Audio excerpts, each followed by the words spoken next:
What's up, weirdos? I just realized that you guys haven't seen Toby in like forever. I just have started doing so many videos right here in front of this desk thing that like you never really get to see him anymore, but Toby's doing just fine. He's a good boy. He's very sweet as always, and he snuggles up to me while I type my scripts or edit my videos or whatever. But he's a fan of the YouTube, but he's not a fan of looking at that bright light, I don't think, so I'm just gonna put him like this. But anyways, hey, what's up? I'm Felicia, if you don't know me, and this is my dog Toby, and today we're talking about Leprechaun Returns. Before I get into it, I will just say, if you like horror stuff, go ahead and hit that subscribe button, and if you want to find a bunch more ways to hang out with me, you can find that in the description box below. But yeah, so today we're talking about Leprechaun Returns. If you don't remember, if you weren't here yet, my first movie that I ever reviewed on this channel was Leprechaun, the 1993 version, and that was back in July, I think on July 1st. And so now here I am. It just seemed right to talk about the new Leprechaun movie. So this is a straight to streaming platform movie. I don't think it went to any theaters. I'm just gonna put Toby down. He's tired. I like literally took him out of bed because I was like, Toby, come be in a video. And he's like, Mom. But anyways, so Leprechaun Returns is actually a direct sequel to the 1993. They totally disregard all the other movies, aka Leprechaun in Space, aka Leprechaun in the Hood, etc, etc. And I gotta say, that's probably for the best. This sequel was written by Suzanne Kelly and was directed by Steven Kostanski. And what's cool is Steven actually also did some of the prosthetics for Leprechaun, which I just think is cool. So he directed it and also did some of the makeup work. He's worked a lot in makeup departments, and that's just kind of cool. So what did I love? The gore. I loved the gore. I thought they did such a great job with all the practical effects and like buckets of blood, and I just had the best time. Like, that is one of my favorite kinds of horror. It's just like pure silly gore, and they really give it to you in this movie. The next thing I loved was Lyndon Porco, who plays Leprechaun. He did such a great job.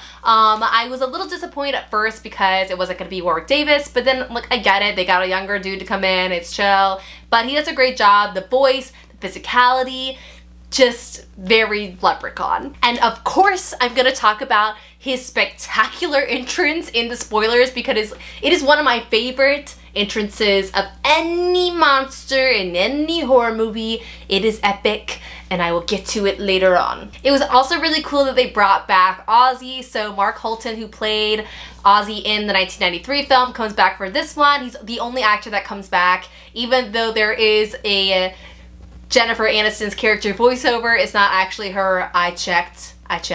But anyways, so Ozzy's back in this movie. He is very adorable and does a great job, and also his truck is like covered in stickers of four-leaf clovers, and it is just adorable. And now for what I didn't like. There's really only like two things. One is that they just kept commenting on the fact that it was Leprechaun and it was a movie. Like, there was just like a bunch of lines that were just very like meta or something, and I just didn't feel like it was needed or necessary or that funny. And I also just thought the acting was kind of bad. So like, first of all, there's two boys. Like, where did they come from? I can't even remember why they were at the house, but I didn't like either of them. And then all the acting was in general just kind of bad. Taylor Spretler, who played like the main girl, she was alright, she wasn't too bad. And then of course Lyndon Porco did a good job, and Mark Holton did a good job, but the rest of like the college students, I was kind of like, ugh. And now let's get to some ratings. So for the scare, it gets a 1. It is just not a scary movie.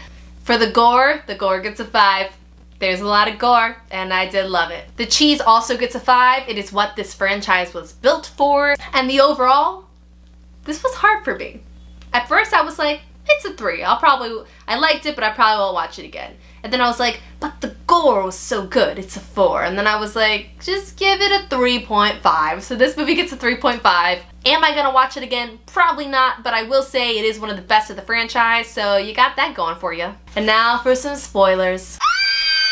And now I can finally talk about the best entrance of any character ever, and that is Leprechaun basically being like birthed from Ozzy's stomach.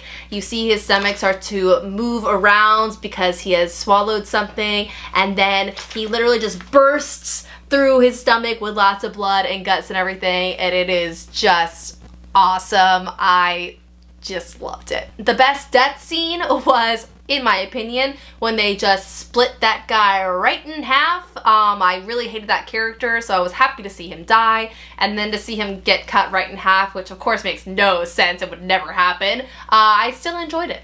And now quickly I'm gonna say the dumbest scene, which is when this girl was in the kitchen with the leprechaun and just like doesn't notice him for a long time even though he's right next to her, and then it's like, oh, I must be hallucinating, and then like takes a selfie with him, and I was just like, what is going on? This is dumb. But the rest of it is pretty fun. And that is it for this video. So if you want to find some more ways to hang out with me, check down below. If you didn't know, I have these shiny new t-shirts that I'm selling on my website, and I have a Patreon, and I have all the things that you can find me just all over the internet. But my name's Felicia, and have a nice screen. Bye.